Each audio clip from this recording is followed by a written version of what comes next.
Imagine this. You're in a major U.S. city, maybe Russian somewhere. You need a ride. You pull out your phone, hail a taxi. It pulls up. But there's nobody in the driver's seat.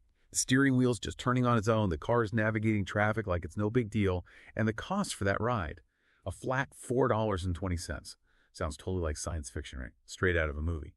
But here we are. It's 2025, and this isn't some future fantasy. It's actually happening right now on our streets. It's a pretty startling reality. If that image alone kind of makes your head spin, well, you're definitely in the right place today. We're about to take a really deep dive into this huge development. And hey, if you find these explorations valuable, maybe consider hitting that like button and subscribing. It helps us keep doing these deep dives.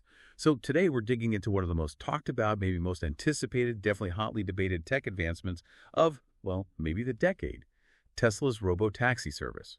Our goal here, our mission for this deep dive is really to give you a shortcut. A way to get genuinely well-informed, cutting through all the noise, the speculation, the hype, and pull out the really important stuff, the nuggets of knowledge, all from verified sources. We'll look at the recent trials, the technology powering it, which is fascinating in itself, and really try to unpack what this means, what its emergent signals for the future of how we all get around. Yeah, and this isn't just, another tech announcement that grabs headlines for a week and then fades. Not at all. What we're seeing with Tesla's Robotaxi, it's not just a concept anymore. It's a tangible step, a really concrete move towards that autonomous future that, frankly, a lot of people, even experts, doubted we'd see quite this soon. So this dive isn't just about what Tesla's doing right now, on the roads today. It's about digging into why it matters. What are the big underlying shifts here? For industries, sure, but also for cities, maybe even for your personal finances. And most importantly, what could it actually mean for you? How you commute, how you think about maybe owning a car or not owning a car, even just how our cities function. It's potentially huge. Absolutely. And we'll be drawing on the latest verified info, expert analysis, and even some firsthand accounts for people who've actually, ridden in these things, these driverless cars. Okay, let's get into it. Let's unpack this fascinating development, starting right where it all began. The public debut, the big launch. The Robotaxi arrives, pilot launches, and initial impressions. Right, so to really get a handle on what Tesla's Robotaxi is all about, we kind of need to go back to its debut. It wasn't quiet. The official public launch, the big one, happened in Austin, Texas. That was late June 2025. And this wasn't just some internal test drive. No, this was Tesla's first public autonomous ride offerings. A really big moment for the company, wouldn't you say? Oh, absolutely pivotal. Yeah, the service officially went live Sunday, June 22nd, 2025. Now, in that initial phase, they deployed maybe 10 to 20 vehicles, Model Y specifically. And these weren't just roaming everywhere. No, the operation was very carefully geofenced, confined to a specific part of downtown Austin, operating daily, 6 a.m. to midnight. But the really striking thing, the part that got everyone talking immediately, was that these cars drive themselves with nobody in the traditional driver's seat. It's empty. Okay, so empty driver's seat, but someone is in the car, right? Yeah, right. Instead of a driver, there's a Tesla employee, they call them a safety monitor, riding up front, but in the passenger seat. Their job is basically to be ready to intervene if something unexpected happens. They're equipped with a kill switch, sort of an emergency stop button. It's a detail Tesla hasn't really broadcast, but it's definitely there. And this whole setup car, driving itself, empty driver's seat, but a human monitor present, it's actually allowed under existing Texas law. Texas law permits this kind of autonomous operation with an onboard safety attendant. So it was, a clever way for Tesla to get truly driverless appearing rides out in public relatively quickly. And getting a ride wasn't as simple as just opening an app for anyone, was it? It felt selective. Very deliberate. Yeah, it was a controlled, invite-only beta phase. Definitely a strategic move. They wanted to manage expectations, gather really focused feedback. So invitations went out to a select group. Tesla employees, obviously, some longtime Tesla owners, the early adopter types and various social media influencers, which of course generated a ton of immediate buzz online. Yeah. And it let Tesla kind of control that initial narrative and feedback loop, aiming for a smoother public intro. Right, and that's where the $4.20 price tag comes in, the one we mentioned at the start. Exactly. That surprising fact. Each ride in that Austin pilot cost a flat $4.20. Now, okay, there's the obvious nod to Elon Musk's favorite 420 meme culture reference. But beyond the symbolism, that price was a really powerful strategic signal. It immediately tested the waters, How price sensitive are people? Are they willing to try this driverless tech if it's super cheap? And $4.20. That drastically undercuts traditional Ubers, Lyfts, taxi. It could really shake up pricing across the board eventually.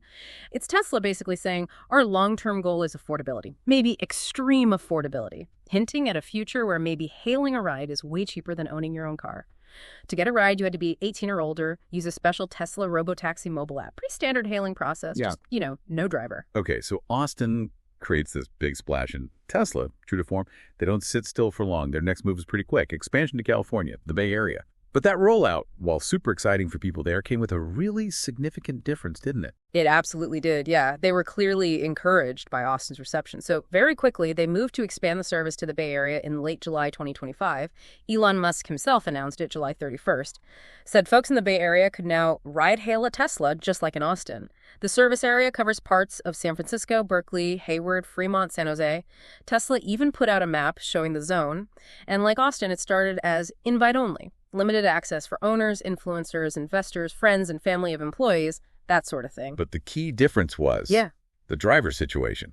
Exactly. It all comes down to California's regulations. They're much stricter than Texas on this front. California law requires a human safety driver to be sitting behind the wheel of the car at all times during this phase of testing. So unlike Austin, where the driver's seat was empty, these rides in California, they are not truly driverless in the same visual sense. The FSD software is still doing the driving, handling the steering, acceleration, braking, but there's always a trained human driver there, ready to take over instantly if needed. It really highlights how different states are approaching the whole autonomous vehicle permitting process. It's a patchwork right now. So how did Tesla handle that legally? Did they still call it Robotaxi? No, strategically they didn't. In California, they deliberately avoided the term robotaxi in their official communications. Instead, they referred to it as a ride-hailing service. That phrasing reflects the driver's presence and keeps them compliant with state rules. They actually secured a special type of permit, a charter party carrier permit. This basically lets them transport passengers in non-autonomous vehicles, meaning vehicles with a human driver present. It gave them a legal basis for the pilot. And here's another key difference.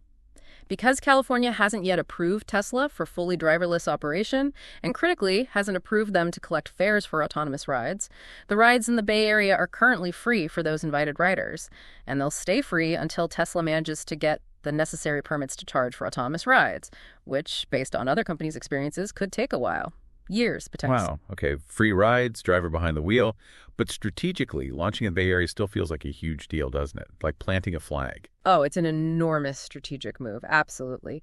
For one thing, this expansion happened ahead of schedule. Musk had previously suggested maybe September, and launching in July, it instantly put Tesla right onto Waymo's home turf in San Francisco. Waymo's been operating there for years. And interestingly, the service area map Tesla released for the Bay Area is quite large. Reports suggest it actually covers a wider region than Waymo's current operational zone there. Musk specifically mentioned users from SF down to San Jose could hail a ride, clearly signaling they intend to compete head-on with Waymo and any other players in that critical region. So even with the driver present, the excitement was still there. Palpable. Yeah, among Tesla fans and owners, definitely. While some industry watchers were quick to point out, hey, with the driver, it's basically just an Uber ride in a fancy Tesla. Yeah. Many others praised Tesla for moving so fast, getting into multiple cities quickly. And those early Bay Area riders, they're flooding social media with videos. You see the steering wheel turning by itself, navigating city traffic.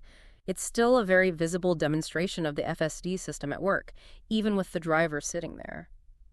Musk himself admitted they're taking baby steps, being cautious, acknowledging the tricky regulatory environment. These trials, even the supervised ones in California, are absolutely crucial for gathering data, proving the tech works in different, complex environments. Not just about wowing people, though that's part of it, too. Okay, so pulling it all together then. If we look at both Austin and the Bay Area, what are the really key details, the sort of bullet points that you, our listener, should take away about these initial pilot programs? What's the same and what's different? Good way to frame it. Let's boil it down. Locations and scope. You've got Austin, Texas, started June 2025. And the San Francisco Bay Area, California, followed in July 2025.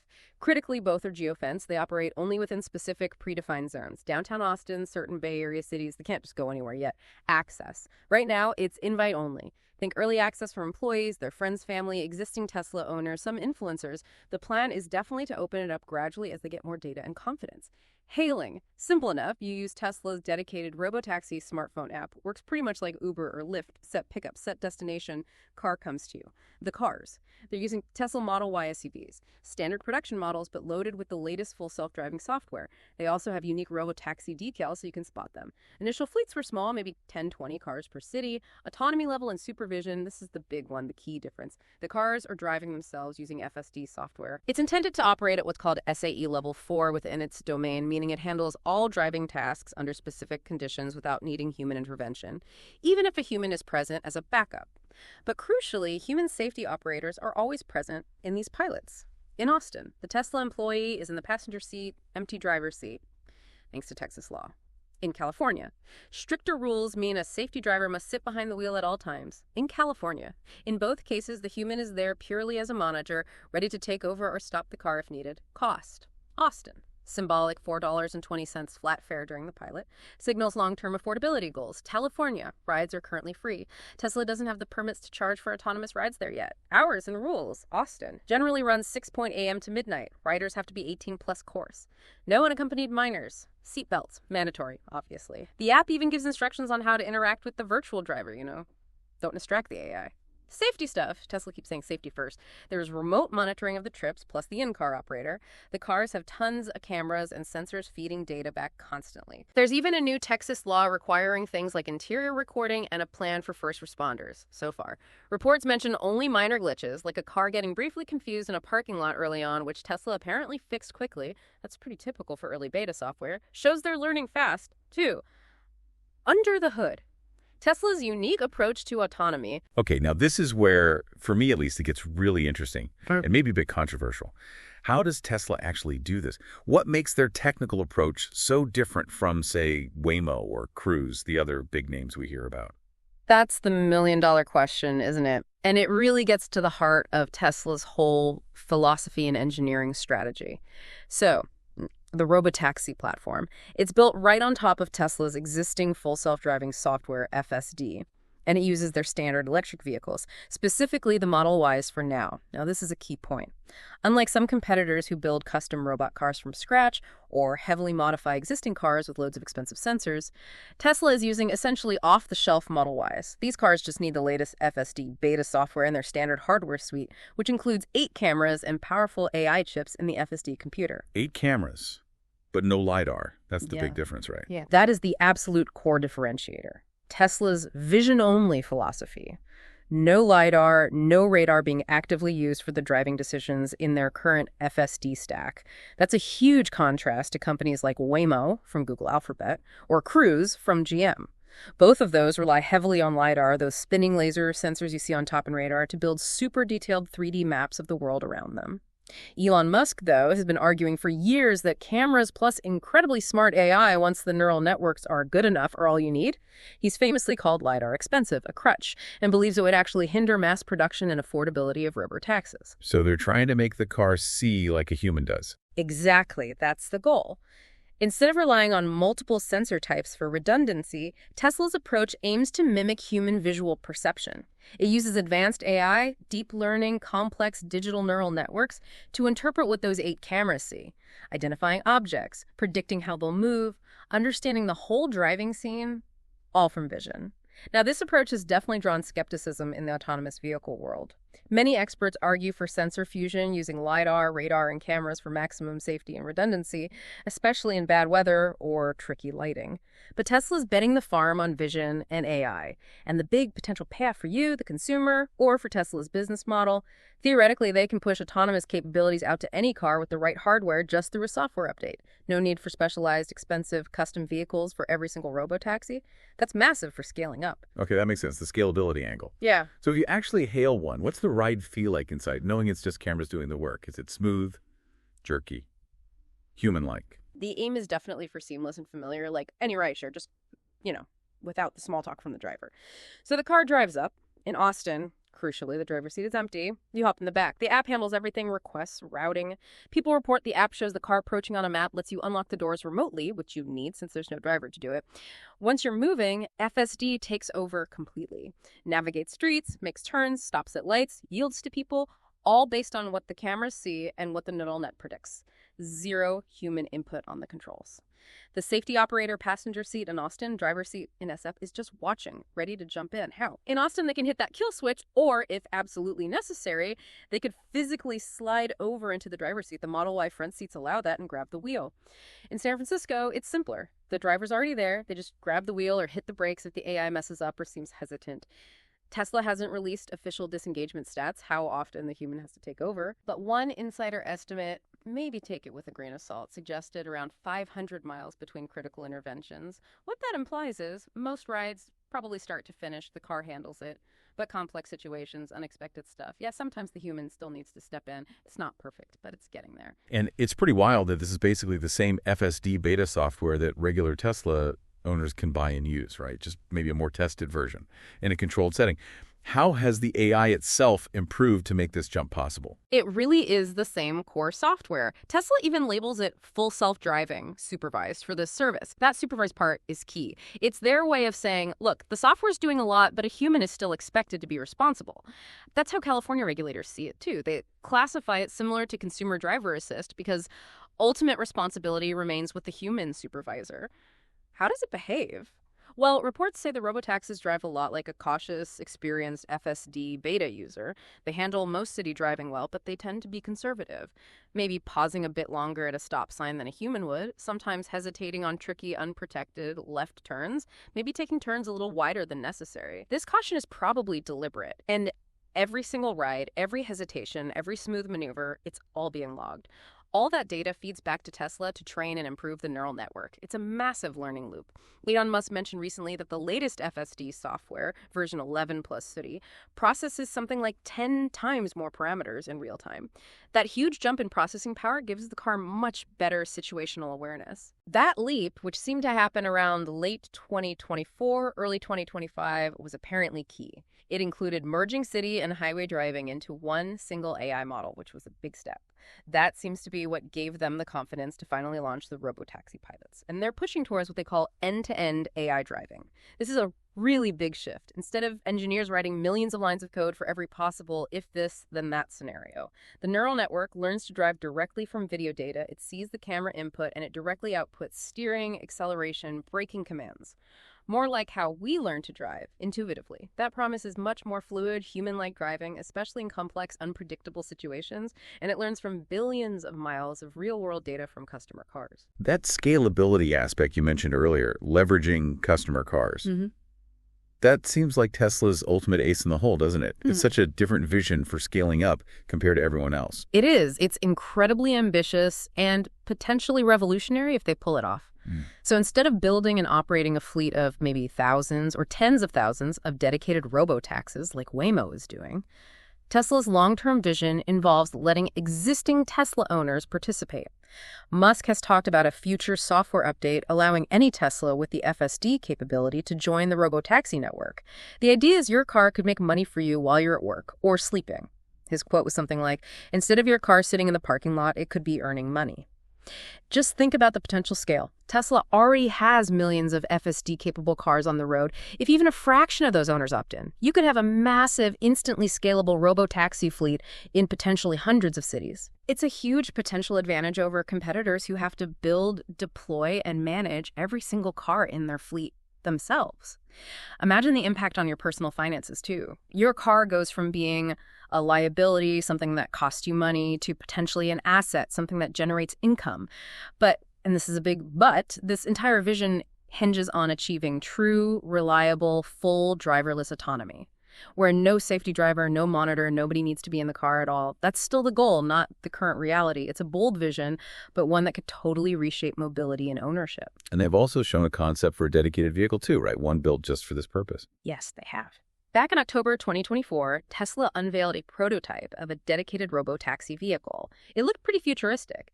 The key thing was it was designed with no steering wheel or pedals at all, built purely for autonomous ride-hailing. The idea is you could have a more spacious interior, maybe seats facing each other, more like a lounge on wheels, optimized for passengers, not a driver. When they showed that prototype, Musk made some typically bold claims, said the system would soon be fully autonomous, letting passengers literally fall asleep and wake up at your destination. Now, clearly, we're not there yet. Level 5 autonomy, where the car can handle everything, everywhere, anytime, with no human needed ever, that's still off in the future. The current Austin and Bay Area services, even with the supervision, are what he calls the first concrete steps toward that goal. It's Tesla testing, learning, gathering data, proving the tech in the real world step by step. And even Musk admitted, we are rolling out the Robotaxi service extremely cautiously, which is good, baby steps. That caution is actually something early testers seem to appreciate. They know this is sensitive tech. The race for autonomy. Momentum, challenges, and shifting landscapes. It's interesting because for years there were so many doubts. I mean, Elon Musk famously predicted 1 million robotaxis back in 2020. That obviously didn't happen then. So looking at where we are now in mid-2025, how fast has the progress really been since those early predictions? And what does this new momentum actually mean for Tesla as a company? Is it changing their whole business? Yeah, that history is important context. That 2019 prediction for 2020, hugely ambitious, maybe overly so. And yes, it didn't happen. Through 2020, 2021, 2022, 2023, FSD was in that limited beta program. It could drive in cities, but always needed an attentive human driver ready to take over. Lots of critics were saying, see, full self-driving isn't really full self-driving. Would it ever become a real robotaxi service? Yet here we are, mid-2025, and they have started actual pilot rides. It's later than hoped, sure, but it is happening. It's a massive milestone. And interestingly, Musk's more recent predictions have been closer to the mark. Back in January 2025, he told investors Tesla aimed to introduce its robotaxi fleet by mid-June 2025, and boom, June 22nd, cars were rolling in Austin, carrying passengers autonomously with the monitor. So they basically hit that revised, more near-term target. And that seems to be shifting how people view Tesla itself. Hugely. Many observers, analysts, people in the tech world, they're calling this a real turning point. It feels like Tesla is making a very sharp pivot from being primarily a car manufacturer, albeit a high-tech one, towards becoming an AI-driven mobility provider. It's not just about selling cars anymore. It's about the AI, the software, the network, the service. Reuters even did an analysis saying Tesla has shifted focus from building a cheaper EV platform to robotics and artificial intelligence. What that means is a big chunk of Tesla's market value, how investors see them, now seems tied to the success of this autonomous tech. Investors are looking at Robotaxi as the next big growth engine for Tesla, especially as growth in just selling EVs starts to slow down a bit, the market gets more crowded. Musk himself has leaned into this. Recent statements suggest he's increasingly banking the future of the company on Robotaxi success, alongside other big AI bets like the Optimus robot. So yeah, it's potentially a whole new chapter, a massive new revenue stream, and a way to really differentiate themselves again. Some are even calling it a potential Robotaxi revolution that could disrupt transport like Uber did to taxis. And technically, what's been driving this acceleration lately? What changed under the hood to make this possible now? That's where the real groundwork happened in, say, 2023, 2024. Tesla engineers made some key breakthroughs. One big one was implementing something called vector space bird's eye planning. It sounds complex, but think of it like this. The car isn't just seeing objects anymore, it's building a dynamic 3D model of its entire surroundings in real time. This lets it predict not just where things are, but how they're likely to move, like anticipating if that pedestrian might step out or how that other car might merge. It allows for much smarter, safer path planning, more like how a good human driver thinks ahead. They also managed to merge their highway autopilot neural net and their city FSD net into one single unified AI model. That was a big step towards more seamless driving. And then by 2025, they started testing that end-to-end AI driving we talked about. Neural nets going straight from camera vision to driving commands. That's seen as crucial for handling the infinite complexity of real-world driving more intuitively. Musk is hinting FSD version 12, which relies heavily on this end-to-end approach, will be a major leap forward, handling tricky situations much better, getting closer to that no-intervention goal. So it feels like the pace of improvement is really picking up. Things that needed human help maybe a year ago, the AI might handle smoothly now. And underpinning all of this, data. Billions and billions of miles driven by Teslas using autopilot and FSD beta. All that real-world driving data is constantly fed back to train the AI. Having their customers essentially beta test and gather this data, that's Tesla's secret weapon, as Musk often calls it, an unmatched data set. When you hear from the people who've actually ridden in these, what stands out to you about their experience? It must feel pretty strange. Talil is the word that comes up again and again, yeah. People consistently talk about sitting in the back of a normal-looking Model Y, but glancing forward and seeing that empty driver's seat, and the steering wheel just smoothly turning itself. It's a very powerful, almost spooky visual at first. They describe the car stopping politely for pedestrians, making turns, changing lanes, merging, all autonomously. What seemed to impress early Austin riders was how normal it felt much at the time. The car generally follows speed limits, behaves predictably. One well-known tech YouTuber even said it drove better than some Uber drivers he's had, which is quite a statement, highlighting how competent the system can be. But yeah, it's not perfect. There are still moments of quirkiness, as you'd expect in a beta. Riders mention things like the car sometimes taking a really wide swing on a right turn, or maybe pausing just a bit too long at a four-way stop, maybe getting a little honk from someone behind. But these aren't seen as critical failures. They're the edge cases, the weird situations the AI is still learning to handle perfectly. Every time that happens, Tesla gets data to improve it. The fact that in many rides the safety monitor apparently didn't have to intervene at all, that really shows how far FSD has come. It's a massive leap from even a couple of years ago when city driving was much rougher. Seeing these videos online, the smooth cruising, it's got the tech world buzzing. Even longtime skeptics are starting to acknowledge, okay, Tesla has actually cleared a pretty major hurdle here. But it's not just about the tech being good enough, is it? There's the whole navigating the rules, the regulations, and maybe even more importantly, getting the public comfortable with this idea, building trust. That seems huge. Absolutely critical. You can have the best tech in the world, but if regulators block you or people are too scared to use it, it goes nowhere. Tesla seems aware of this. They've coupled the tech progress with a lot of talk about caution and safety. Musk keeps saying the rollout will be gradual, not rushed without confidence. The Austin pilot itself almost got held up. Local officials wanted new state AV laws in place first. But Tesla managed to proceed under existing Texas law after, presumably, showing they met the requirements. That shows they're carefully navigating the rules. California, much tougher. Regulators there, the CPUC, the DMV, they publicly warned Tesla not to launch an unpermitted robotaxi service when the rumors first started swirling. Tesla had to quickly assure them, no, this is just a limited friends and family trial. Safety drivers are present. It's basically testing. That shows the tightrope they're walking. They need to show progress, but avoid alienating powerful regulators. So far, this careful, supervised approach seems to be working. The focus is on the breakthrough cars driving autonomously in public rather than reigniting old controversies about FSD safety or marketing. But yeah, building that public trust, overcoming the inherent fear many people have of driverless cars, that's a massive challenge. And navigating the maze of different state laws, that's almost as complex as the engineering itself.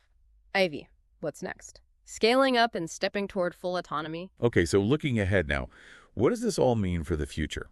Tesla seems to have some incredibly ambitious plans for scaling this up, right? Like, really ambitious.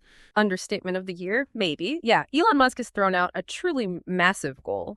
He wants to deploy robotaxis across areas covering roughly half of the U.S. population by the end of 2025. End of this year.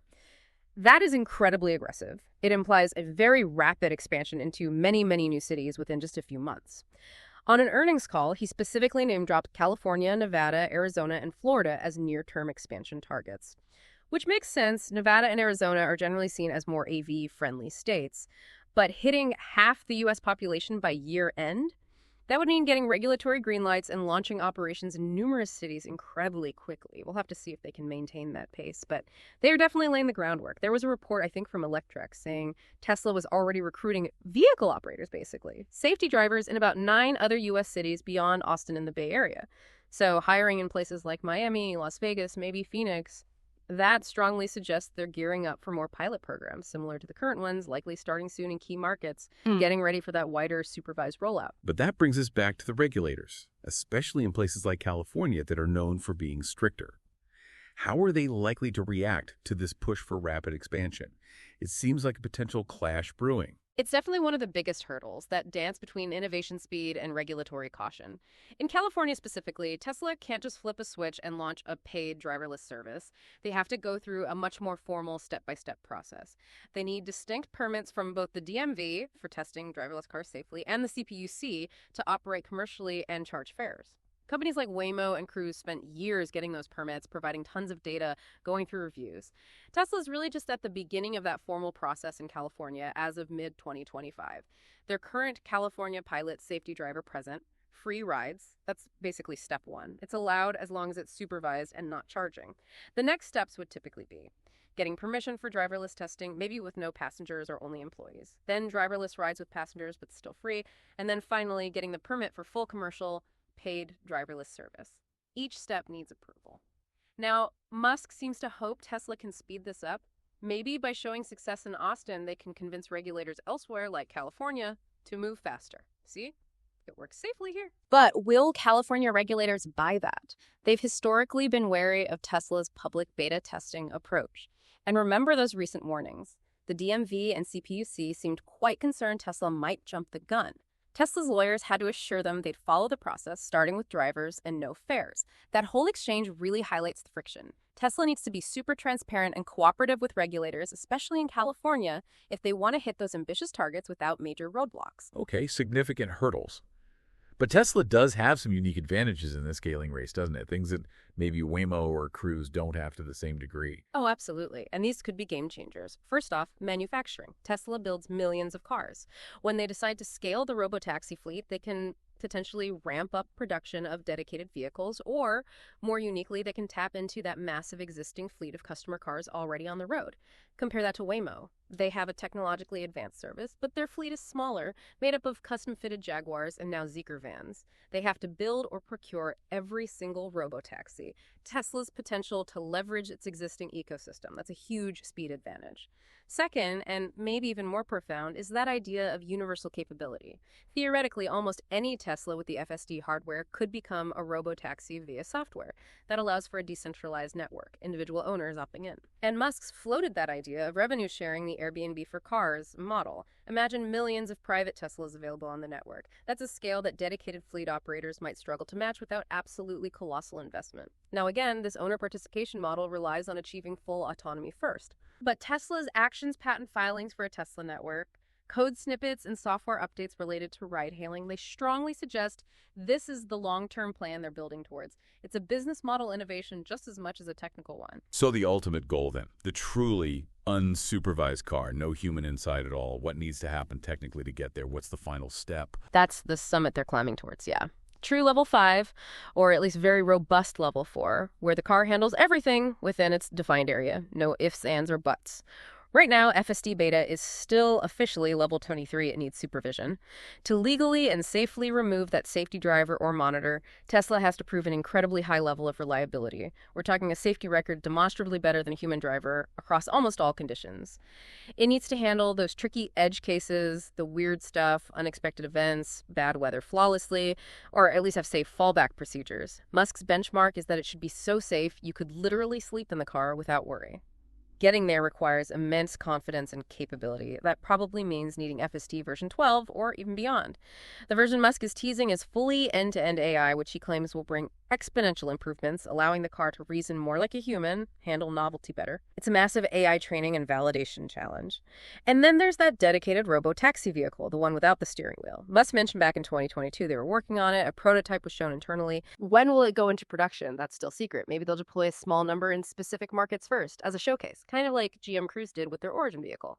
But Musk has suggested mass production of a car with no controls would likely only happen once regulators are broadly comfortable allowing truly driverless operation. Until then, the Model Y seems to be the main platform for these initial robotaxi services. It's available, has good visibility, space, it makes sense for now. And looking beyond the U.S., where else might these show up? And who are they really up against in this global race? Geographically, Musk has hinted at Europe, maybe Asia eventually. His thinking seems to be, if they can crack complex U.S. cities, the tech should translate, with localization, obviously different road rules, signs, driving habits. But that feels further out. We might see some pilot programs overseas in the next few years, but it'll depend heavily on local regulations catching up and maybe more international standards for AVs. For now, 2025, the focus seems laser sharp on the U.S. market. Why? Because that's where the main competition is heating up right now. Waymo, especially, is making big moves. They recently hit 10 million cumulative autonomous miles. They've expanded into LA, and they're operating in Austin, too, head-to-head with Tesla's Pilot. Cruise is also regrouping and aiming to relaunch, so the pressure is on. Some analysts definitely think Tesla accelerated the Austin launch partly just to keep pace, to show they're a serious player now, not just talking about the future. So yeah, the race is absolutely on. It's Waymo's established LiDAR-heavy approach versus Tesla's bold, vision-only, AI-first strategy playing out right now in cities like Austin and soon potentially many others. It's going to be fascinating to watch. Outro. Okay, that was a lot to unpack. So as we wrap up this deep dive, if you had to boil it down, what are the absolute essential takeaways about Tesla's robotaxi service that you, our listener, should really carry with you? Yeah. It's a fast-moving story. But I think a few key points stand out. One, Tesla's Robotaxi service. It's real. It's operational in 2025. You can actually ride in one, which is huge. But critically, remember, it's still in a limited supervised beta. There's always a human safety monitor involved for now. Two, Tesla's approach vision only, AI first, is different, and it's showing rapid progress, relying just on cameras and neural nets. It's challenging the established methods and proving surprisingly capable, even if questions remain. Three, that long-term vision of using existing customer cars for the network, that offers a unique, potentially disruptive path to massive scale that competitors don't easily have. It could totally change the economics. Four, don't underestimate the non-tech hurdles, navigating regulations state by state and building public trust. These are massive challenges Tesla has to manage carefully for this to really take off. And finally, five, despite the hurdles and the beta nature right now, this is a significant step towards a potentially transformative future for transportation. It could redefine car ownership, city life, how we all get around. Yeah, just imagine that future for a second. Imagine a world where your car, instead of just sitting there depreciating most of the day, could actually be out earning money for you, turning an expense into maybe an income stream. Or maybe a future where owning a second car or even a first car for many people in cities just doesn't make sense anymore because hailing an affordable autonomous ride is so easy and cheap. Think about parking alone. Yeah. This isn't just launching another app like Uber or Lyft. It feels like it could be a real paradigm shift in how we think about cars, mobility, cities, maybe even personal freedom. Exactly. And the question that leaves for you, listening right now, is what kind of world do you want when cars drive themselves? What role do you see this technology playing, the good, the bad, the unexpected? It's this incredible story playing out innovation, fierce competition, pushing boundaries, dealing with setbacks, incredible perseverance, and it's happening literally on our streets right now. So definitely keep watching, keep asking questions, keep exploring these developments. It's one of the most exciting frontiers in AI and mobility today.